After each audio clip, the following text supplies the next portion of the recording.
প্রিয় দর্শক, এই নিত্য পণ্যের বাজারে রমজান মাসে যখন দ্রব্যমূল্যের ঊর্ধ্বগতি, তখন সাধারণ মানুষ এবং নিম্ন আয়ের মানুষ টিসিবির পণ্য কেনার জন্য লম্বা লাইনে দাঁড়িয়ে ভিড় করছেন এবং প্রত্যেকেই চাচ্ছেন এই রমজান মাসে নিত্য প্রয়োজনীয় প্রত্যেকটি পণ্য স্বল্প দামে কেনার জন্য যতই কষ্ট হোক তারা যেন এই লাইনে দাঁড়িয়ে কম দামে কিনতে পারে। তো দর্শক, আমরা সরাসরি দেখতে থাকি।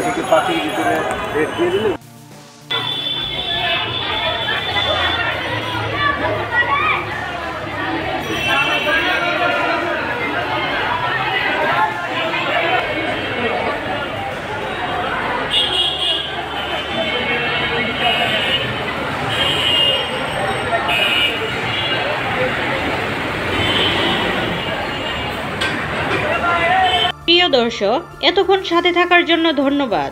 এরকম আরো নিত্য নতুন সংবাদ পেতে আমাদের ওয়াইটিভি নিউজ চ্যানেলটি সাবস্ক্রাইব করুন এবং আপনাদের ভালো লাগলে লাইক, কমেন্ট, শেয়ার করে পাশেই থাকুন।